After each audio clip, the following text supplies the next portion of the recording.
2024 हे वर्ष भारतासाठी बुद्धिबळ स्पर्धेमध्ये खास ठरलं आहे।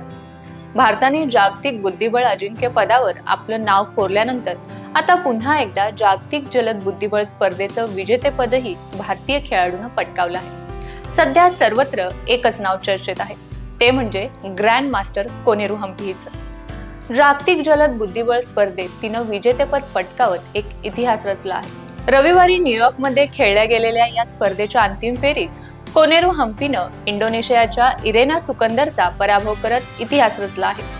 खास बाब म्हणजे भारताच्या कोनेरू हम्पीनं दुसऱ्यांदा जागतिक जलद बुद्धिबळ स्पर्धेचं विजेतेपद पटकावलं आहे। आजच्या या व्हिडिओच्या माध्यमातून आपण कोनेरू हम्पीबद्दल खास माहिती जाणून घेणार आहोत। नमस्कार, वृत्त मराठीमध्ये आपलं स्वागत। भारतीय ग्रँडमास्टर कोनेरू हम्पीनं रविवारी दुसऱ्यांदा जागतिक जलद बुद्धिबळ स्पर्धेचं विजेतेपद पटकावत देशाचं नाव जगभरात उंचावलं आहे। हम्पीनं इरेना सुकंदरचा पराभव करत विजेतेपद पटकावलं आहे। हम्पीनं याआधी 2019 मध्येही ही स्पर्धा जिंकली होती। अशातच आता हम्पी अशी कामगिरी करणारी भारताची पहिली महिला ठरली आहे। तसंच जगभरात अशी कामगिरी करणारी दुसरी महिला ठरली आहे। तिच्या आधी अशी कामगिरी करण्याचा विक्रम चीनची महिला बुद्धिबळपटू झू वेनझुन हिच्या नावावर आहे। कोनेरू हिला लहानपणापासूनच बुद्धिबळाची आवड होती। तिनं खूप कमी वयातच बुद्धिबळ स्पर्धेत भाग घ्यायला सुरुवात केली होती।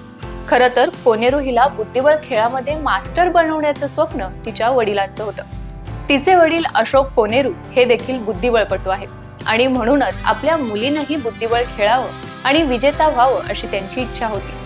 त्यामुळेच त्यांनी आपल्या मुलीचं नाव हम्पी म्हणजेच विजयी असं ठेवलं।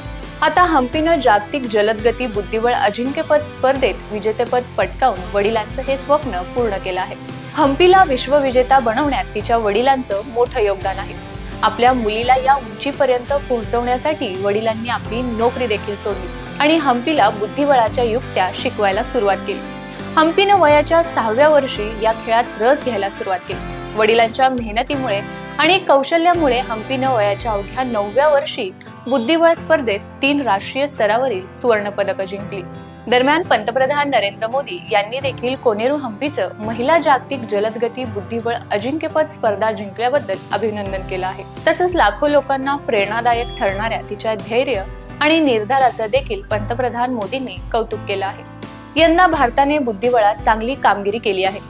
यापूर्वी डी गुकेशनं 12 डिसेंबर रोजी जागतिक बुद्धिबळ अजिंक्यपद स्पर्धेच्या अंतिम सामन्यात चीनच्या डिंग लिरेनचा पराभव करत विजेतेपद पटकावलं आणि एक इतिहास रचला। त्याचवेळी हंगेरीमधील बुडापेस्ट येथे झालेल्या बुद्धिबळ ऑलिम्पियाडमध्ये भारतानं खुल्या आणि महिला गटात ऐतिहासिक सुवर्ण पदक जिंकली।